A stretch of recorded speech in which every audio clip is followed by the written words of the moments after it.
अभी अमेरिका की एक एनजीओ है रूपर स्टार्च, उनकी इंडियन आर्म है ORG मार्ग।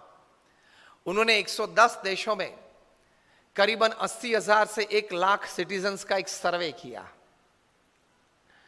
उस सर्वे में 7-8 मुद्दे थे। Basically the concept of this survey was how actually people are happy in life, what are the factors that actually make a person happy in life। जो points नक्की किए गए थे उसमें पहली बात थी the amount of money that a person has, जो हमारे मन में सामान्यतः ये बात है। Second, the amount of properties and status that a person has in society. Third was his job satisfaction, to what level he has. Fourth was the state of country's economy. Fifth से थोड़ी personalization और socialization आता है। Fifth was the amount of time that he could spend with his family and near and dear ones.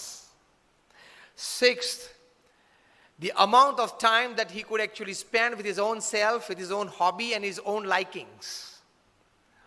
Seventh, the role of religion and spirituality in his life.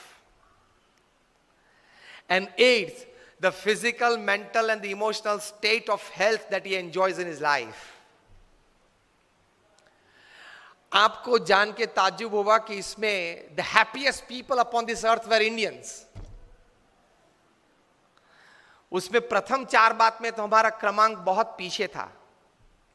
The amount of money that he has, हमारे से Europeans और Americans के पास ज्यादा पैसे हैं। The amount of properties and status that he has, the state of country's economy, his job satisfaction, ये कहीं मुद्दे में भारत कहीं पीछे था। लेकिन बाकी के जो 3-4 मुद्दे हैं उसमें भारत और भारतीय लोग कहीं आगे थे।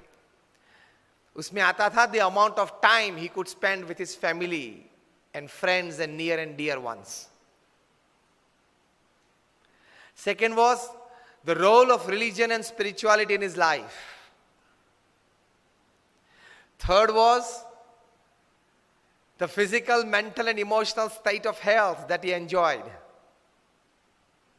ये 3-4 बातें में भारत बहुत आगे था, इसलिए ओवरऑल मार्किंग सिस्टम में भारतीय आगे निकल गए। And they concluded in the report that Indians were the happiest persons upon this earth. तो अगली जो 4 बातें उसमें मटीरियलिज्म, स्थूल भाव है। पिछली जो 4 बातें हैं उसमें एटीट्यूड्स हैं और सूक्ष्म भाव है।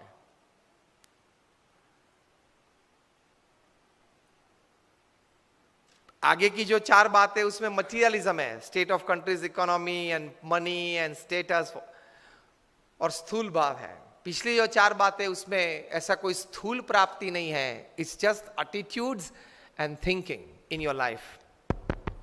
कम कर दिया। It's just attitudes and thinking in your life which is more important, वो ज्यादा important